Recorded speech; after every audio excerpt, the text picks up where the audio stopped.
Q news లో పనిచేయటకు senior video editors కావాలను సంప్రదించవలసిన నెంబర్లు 8688960884. రైతు రాజధాని రేవంత్ రెడ్డి సర్కార్ బడ్జెట్ లో వీటికి పెద్దపీట. వ్యవసాయ అభివృద్ధికి 4వ వంతు 72,659 కోట్లు. రుణమాఫీకి 26,000 కోట్లు. కూలీలకు ఏటా 12,000. సన్నాలకు బోనస్, సబ్సిడీ విత్తనాలు స్కీమ్లకు కేటాయింపులు. రైతు భరోసాలో ఆంక్షలుంటాయని స్పష్టీకరణ. ఎస్సీ ఎస్టీ బీసీ మైనార్టీ సంక్షేమానికి 65,119 కోట్లు. మహాలక్ష్మి, గృహజ్యోతి, ఇందిరమ్మ ఇంటి పథకాలకు నిధులు. యువ వికాసం, పింఛన్ల పెంపు ఈ ఏడాదికి లేనట్లేనా? బీఆర్ఎస్ పథకాలు, గొర్రెల పంపిణీ, దళిత బంధుకు రామ్. కేంద్ర గ్రాంట్లు పన్నేతర రాబడి కింద ఎప్పట్లాగానే కేటాయింపులు. లోటు భర్తీకి మద్యం రిజిస్ట్రేషన్ పన్నుల్లో పెంచిన అంచనాలు. రేవంత్ సర్కార్ తొలి బడ్జెట్ ను ప్రవేశపెట్టిన ఆర్థిక మంత్రి బట్టి 6 గ్యారంటీలో కొన్నింటికి బడ్జెట్ కేటాయింపులు లేవు. మొత్తం మీద బీసీలకు మాత్రం తీరని అన్యాయం జరిగింది. ఇక్కడ ఎంత జాగ్రత్త చేసిందో చూడండి ఒకసారి. హెల్త్ అండ్ ఎడ్యుకేషన్ సర్వనాశనం ఏం చేసిందంటే ఎస్సీ ఎస్టీ బీసీ మైనార్టీ సంక్షేమానికి 65,119 కోట్లని ఇచ్చిండ్రు. ఎస్సీలకు ఎంత, ఎస్టీలకు ఎంత, బీసీలకు ఎంత, మైనార్టీకి ఎంత అని చెప్పేసి క్లియర్ గా ఇస్తే లెక్క తేలిపోతుంది. విషయం ఏంటంటే ఇక్కడ ఎస్సీ ఎస్టీలకు కలిపి 50,000 కోట్లు, సంతోషం. తర్వాత ఇక్కడ మైనార్టీలకు సంబంధించి 3,000 పైచిలకు కోట్లు. తర్వాత ఇక్కడ ఏది బీసీలకు సంబంధించి మాత్రం కేవలం 9,000 కోట్ల రూపాయలు మాత్రమే కేటాయించింది రాష్ట్ర ప్రభుత్వం. నిజంగా ఇది 100% బీసీల పైన చెప్తున్నటువంటి వివక్షగానే చెప్పుకోవచ్చు. ఎందుకంటే బీసీలకు సిగ్గుశరం ఏమైనా ఉంటే, బీసీలకు ఏమైనా చీమునెత్తులు ఏమైనా ఉంటే, నిజంగా ఒకవేళ బీసీలు ఒకవేళ మాకేమన్నా అన్యాయం జరుగుతుందిరా అని చెప్పేసి మీరు ఏమైనా బాధపడితే, సిగ్గుశరం తెచ్చుకుంటే ఇగో ఇటువంటి కేటాయింపులు జరిగాయి. ఎందుకంటే మనం తిట్టుకోవాలి, మీరు తిట్టుకోవాలి. ఇంకా లేకపోతే నేను కేసు పెట్టుకోపోయి ఏం కేసు పెడతారు? బీసీలకు ఓట్లు వేసుకోనంత కాలం, బీసీల గురించి ఆలోచించనంత కాలం, బీసీలు తర్వాత అంటే కనీసం అంటే ఇప్పుడు ఒక వివక్ష జరుగుతూ ఉంది ఇక్కడ. అంటే మొత్తం కూడా వివక్ష జరుగుతూ ఉంది ఇక్కడ, జరుపుతున్నాయి కూడా. ఇప్పుడు రాష్ట్రోడు కూడా ఇవన్నీ ఒక్క దగ్గర కలిపేసి గుండు గుత్తగా నీకు 65,000 కోట్లు చేసినామని చెప్పినట్టు.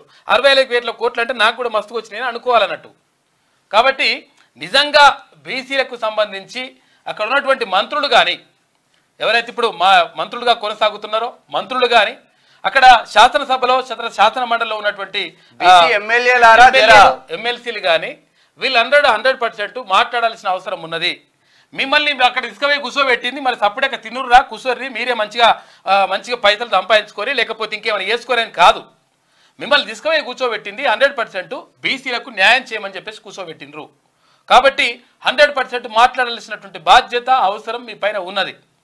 ఇందులో ఆశలు పెట్టుకున్నారు చాలా మంది, అవకాశాలు రాలేదు. అవకాశాలు వచ్చిన వాళ్ళేమో మరి సపరేట్గా కూర్చుంటే మరి ఓడి మాట్లాడాలి. 100% బీసీలకు అన్యాయమే జరిగింది. తీరని అన్యాయం జరిగింది బడ్జెట్లో. ఎందుకంటే కనీసం కేటాయింపులల్లా ఎక్కడ ఇప్పుడు 54% ఉందని చెప్పేసి ప్రభుత్వ లెక్కలే చెప్తున్నాయి. 54% మంది బీసీలు ఉన్నప్పుడు మరి 54% వాటా రావాలి. 54% కాదు, 50% రావాలి కదా, 40% అన్న వాటా రావాలి కదా. మరి ఎందుకు వాటా వస్తలేదు? నిజంగా మరి బీసీలు ఏమన్నా లెక్క నిజంగా ఒకవేళ బిల్లులు ఏమైనా కడతలేరా అంటే ఇక్కడ బిల్లులు చెల్లించేది ఈ మధ్యతరగతి ప్రజలే, వాళ్ళందరూ కూడా బీసీలే ఉంటారు లెక్క. మరి అట్లా కేటాయింపులు అనేటువంటిది 100% వివక్ష జరిగింది. ప్రభుత్వం కూడా ఆలోచన చేసుకోవాలి. కులగణన చేస్తామని చెప్పింది ప్రభుత్వం. నిజంగా అది చెప్పడం సంతోషం. ఇక్కడ వ్యతిరేకిస్తున్నట్టు కాదు. మరి ఇప్పుడు మనం మాట్లాడితే ఇప్పుడు ప్రభుత్వానికి వ్యతిరేకంగా మాట్లాడడం కాదు, సూచన ఇది. 100% ప్రభుత్వము దీనిపైన ఆలోచించాల్సిన అవసరం ఉన్నది. బీసీ ప్రజలను దగ్గర చేసుకోవాల్సిన అవసరం ఉన్నది. దగ్గర చేసుకోవాలంటే ఇట్లా ఇష్టం వచ్చినట్టు కేటాయింపులు కాదు కావాల్సింది. 100% మీరు చేసినటువంటి ఏదైతే కేటాయింపులు ఉన్నాయో కేటాయింపుల్లో 1000% బీసీలకు అన్యాయం జరిగింది. బీసీ నాయకులారా కదలండి, బీసీ నాయకులారా. ఇంకా మీరు ఇప్పటికి కూడా నిద్రపోతుంటే, తర్వాత బీసీ ప్రజలంతా కూడా ఇప్పటికి కూడా నిద్రపోతుంటే, ఎవడన్నా ముంగడపోతే వాడిని వెనుకబెట్టి గుంజుడే తప్ప కనీసం వాళ్ళకు మద్దతు తెలియజేద్దాం, ఏమైనా చెప్పుదామని చెప్పేసి ఒక్కడు కూడా మాట్లాడుతోటి అన్యాయమే జరుగుతుంది. ఏమనంటే ఇప్పుడు కటువుగా మాట్లాడుతుంటే, ఇష్టం వచ్చినట్టు మాట్లాడుతుంటే అట్లే మాట్లాడతారు. ఎందుకంటే మరి సిగ్గుశరం రాకపోతే, మనకు సీమనెత్తులు లేకపోతే 100% కేటాయింపులు ఇట్లనే ఉంటాయి. ఇంకా వెనుకబడిన తరగతులు అంటే ఇంకా వెనుకబడిన తరగతులే అయిపోతాయి. అందుకనే బ్యాక్వర్డ్ క్యాస్ట్ అన్నారు మనని. బ్యాక్వర్డ్ క్యాస్ట్ అంటే ఇంకా వెనుకబడిపోండి అని చెప్పడం అనమాట. అంటే అంతో ఇంతో నిజంగా చెప్పాలంటే అక్కడ ఎస్సీ ఎస్టీల విషయంలో కూడా మంచి వాళ్ళకు చైతన్యం ఉన్నది. తర్వాత వాళ్ళు నిజంగా ఒక ముందడుగేస్తూ ఉన్నారు, ఎక్కడైనా అన్యాయం జరిగినప్పుడు వాళ్ళు ప్రశ్నిస్తూ ఉన్నారు, తర్వాత ఒక చైతన్యంతో ముందుకెళ్తున్నారు. కాబట్టి వాళ్ళకు కొంతవరకు ఊరట లభించేటువంటి కొంతవరకు అంటే పూర్తి స్థాయిలో వాళ్ళకు కూడా లభించిందని చెప్పలేం, కానీ కొంతవరకు లభించింది. కాబట్టి వాళ్ళ చైతన్యానికి మనము హ్యాట్సప్ చెప్పాలి. తర్వాత ఇక్కడ జరుగుతున్నటువంటి అన్యాయానికి 100% బీసీ సమాజం ఏదైతే ఉందో 100% దీనిపైన మాట్లాడాల్సిన అవసరం ఉన్నది. ఎందుకంటే తర్వాత ఇక ప్రభుత్వం నిజంగా కూడా మరి కులగణన చేపట్టి తర్వాత బీసీలకు మంచి చేస్తా అని చెప్తున్నటువంటి ప్రభుత్వం ఇప్పుడు చేయాల్సినటువంటి బాధ్యత అవసరం కూడా ఉన్నది. ఎందుకంటే ఇప్పుడు రేపు ఏది స్థానిక సంస్థల ఎన్నికలు వస్తున్నాయి. ఇక స్థానిక సంస్థల ఎన్నికలలో ఏమైతుంది, మేము గెలవకపోతే ఏమైతుంది, ఓడిపోతే ఏమైతుంది అని కూడా మీరు అనుకోవచ్చు. అధికారంలో ఉన్నాం కదా గెలుస్తామని అనుకోవచ్చు, గెలుస్తామని కాదు, ఒకవేళ ఓడిపోతుంది కూడా ఏమైతుంది అని అనుకోవచ్చు. కాకపోతే ఏంటంటే పునాదిరాలన్నీ ఉన్నాయి కూడా ఎక్కడైతే స్థానిక సంస్థలోనే ఉన్నాయి, గ్రామాలలోనే ఉన్నాయి, ఇక్కడ కార్పొరేషన్లలోనే ఉన్నాయి, ఇక్కడ కౌన్సిల్లో ఉన్నాయి. కాబట్టి 100% బీసీలకు సంబంధించి తగినటువంటి ప్రాధాన్యం ఇవ్వాల్సినటువంటి బాధ్యత ప్రభుత్వం పైన 1000% ఉంది. ఇది సూచనగా తీసుకోండి. ఎందుకంటే క్లియర్గా, ఎందుకంటే ఒకవేళ ఎక్కువ అత్యధిక జనాభా ఉన్నటువంటి ప్రజలని విస్మరిస్తే ఇది కరెక్ట్ కాదు. చాలా మంది ప్రజలు కూడా బీసీలల్లా ఇప్పుడు రకరకాలుగా మొత్తం ఎందుకు వస్తలేదో అర్థం కావట్లేదు. రకరకాలుగా క్యాస్ట్ ఉన్నాయి, రకరకాలుగా వెనుకబడినటువంటి పరిస్థితులు ఉన్నాయి. కాబట్టి దానికి సంబంధించి తగిన కేటాయింపులు చేయాల్సినటువంటి బాధ్యత అవసరం ప్రభుత్వం పైన 1000% ఉంది. అది ఏ ప్రభుత్వం అన్నా కానీ. కాబట్టి కాంగ్రెస్ అయితే నిజంగా సుదర్శన్ అన్న, కాంగ్రెస్ అయితే ఇప్పుడు ఎమ్మెల్యే ఎలక్షన్ల అప్పుడు అట్లనే చేసింది బీసీలకు అన్యాయం. యాకుత్పుర, చంద్రాయణగుట్ట, నాంపల్లి, ఇటువంటి టికెట్లు ఇచ్చేసి గెలుస్తారు ఎవరన్నా. ఇక్కడ యాకుత్పురలో కానీ, ఇప్పుడు చాంద్రాయణగుట్టలో కానీ, మలక్పేటలో కానీ, లేకపోతే ఇక్కడ ఇవేంటి గోషమాల అంటే ఇటువంటి చోట్ల బీసీలకు టికెట్లు ఇస్తే మేము టికెట్లు ఇచ్చినాం, ఇంత పర్సెంట్ ఇచ్చినాం చెప్పుకోవడానికి బడ్జెట్ లో కూడా బీసీలకు అన్యాయం చేస్తారు. కాంగ్రెస్ పార్టీ బీసీల పక్షపాతం 1000% పార్టీ అంటే పార్టీలో ఉన్నటువంటి అధినాయకత్వం కూడా ఆలోచించాల్సిన అవసరం ఉన్నది. నిజంగా అసలు యాక్చువల్గా రాహుల్ గాంధీ గారు మంచి ప్రకటన చేసినారు, కులగణన చేపడతాం, దానికి సబ్గట్టుగా మేము కేటాయింపులు జరుపుతామని చెప్పినారు. అటువంటి ఆ పద్ధతిని కొనసాగించాల్సినటువంటి బాధ్యత రాష్ట్ర ప్రభుత్వం పైన కూడా ఉన్నది. ముఖ్యమంత్రి గారు కూడా సానుకూలంగానే ఉన్నారు. ఎందుకంటే ఆయన కూడా చెప్పిండు, మేము 100% బీసీలకు సంబంధించి మేము అంటే అన్ని విధాలుగా తోడ్పాటును అందిస్తామని చెప్పిండు. కాకపోతే అంటే బడ్జెట్లో మాత్రం అది కనిపిస్తలేదు.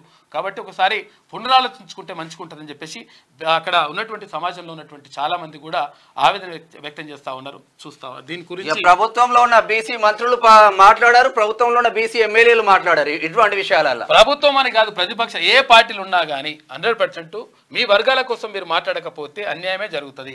ఒక ఫిలాసఫర్ చెప్తాడు, అంటే ఏ ప్రభుత్వం కూడా ప్రజల మీద ప్రేమతోటి పనిచేయది, ఏ ప్రభుత్వం కూడా ప్రజల మీద ప్రేమతో కావాలని పనిచేయదు. ఎందుకంటే ప్రజాస్వామ్యయుతంలోనటువంటి ప్రభుత్వంలో మళ్ళీ అధికారంలోకి రావాలంటే ప్రజల నుంచి తీవ్రమైనటువంటి ఒత్తిడి వస్తే, తీవ్రమైనటువంటి అటువంటి పరిస్థితులు క్రియేట్ చేస్తే అప్పుడు మాత్రమే కేటాయింపులు జరుగుతాయి, తర్వాత వాళ్ళ సంక్షేమానికి పాటుపడుతుంది అని చెప్పేసి చెప్పిండు ఫిలాసఫర్. కాబట్టి మరి చైతన్యం లేకపోతే సప్పుడేక చచ్చిపోయి కూర్చుంటే ఇక ఎట్టి పరిస్థితుల్లో 100% అన్యాయమే జరుగుతుంది. కాబట్టి ప్రభుత్వం కూడా ఆలోచించాలి. అంటే ఎక్కడైతే వెనుకబడినటువంటి వర్గాలకు, తర్వాత ఎక్కడైతే అత్యధిక జనాభా ఉన్నటువంటి వర్గాలకు అన్యాయం జరుగుతూ ఉంటే ప్రభుత్వం కూడా చూసుకుంటూ ఉంటే మాత్రం మంచిది కాదు. దయచేసి దీనిపైన ఆలోచించాల్సిన అవసరం ఉన్నది. ప్రభుత్వం దీనిపైన పునరాలోచించాల్సిన అవసరం 100%. మరి టూ మచ్ ఉంది. విద్యా వైద్యానికి మొండి చెయ్యి కేంద్ర ప్రభుత్వం అదే చేసింది, రాష్ట్ర సర్కారు అదే చేసింది. ఇంకా ఏం బడులు బాగా చేస్తారు, కూలిపోయిన బడులు ఇంకేం బాగా చేస్తారు? మీరు విద్యా వైద్యానికి ఏడ ఖర్చు పెడుతున్నారు? యాక్చువల్ గా హామీలు ఇచ్చిండ్రు, ఆ హామీలు అసలు యాక్చువల్ గా అమలుగానే ఏడ అమలు అయితే ఇంకా అంత పరిస్థితి బాగాలేదు. ఆ బాగాలేనప్పుడు ఇష్టం వచ్చినటువంటి హామీలు ఇవ్వాల్సింది కాదు. తర్వాత హామీలు ఇచ్చిండ్రు, ఓకే సరే, కానీ ఇప్పుడు వాటి అన్నింటిని కూడా తీర్చేటువంటి ప్రయత్నం చేస్తూ ఉంది. అంటే మీరు హామీలు ఇచ్చిండ్రు కాబట్టి చేయాలి, తప్పేం లేదు, దాన్ని ఎవరు కూడా తప్పు పట్టరు. కాకపోతే ఏంటంటే నిజంగా అవసరమైన వాటికి కాకుండా తర్వాత ఇష్టం వచ్చినట్టుగా వేరే వాటికి కేటాయించడం ద్వారా 100% సమాజంలో ఉన్నటువంటి చాలా వర్గాలకు అన్యాయం జరుగుతుంది. కాబట్టి ప్రభుత్వం దీనిపైన ఆలోచించాల్సిన అవసరం 100% ఉన్నది.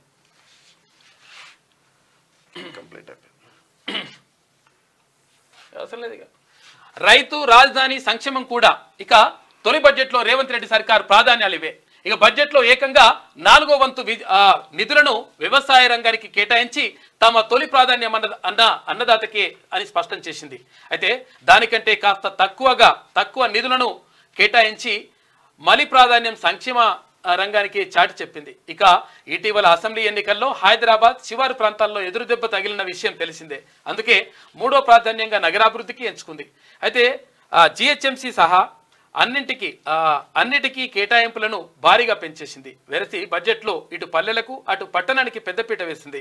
ఈ 3 అంశాలకే దాదాపు 50% నిధులను కేటాయించింది. బాగానే ఉంది. కాబట్టి బీసీ సంక్షేమానికి కూడా 100% అవసరం ఉన్నది. మంత్రి గారు కూడా అడగాలి. దీనిపైన మంత్రి గారు కూడా నిలదీయాల్సిన అవసరం ఉంది. అక్కడ ఎమ్మెల్యేలు అందరూ కూడా పోయి అడగండి. ఇక కిస్తీలు వడ్డీలకే 48,330 కోట్లు. మొత్తం బడ్జెట్లో ఇది 17%. నెలవారీ భారం 4,027 కోట్లు. ఒడిదుడుకులున్న మున్ముందుకే బడ్జెట్తో పాటుగా సామాజిక ఆర్థిక సర్వే సమర్పణ అని చెప్పేసి ఒక వార్త కనిపిస్తా ఉంది. క్యూ న్యూస్ లో పనిచేయటకు సీనియర్ వీడియో ఎడిటర్స్ కావాలను సంప్రదించవలసిన నెంబర్లు 8688926084.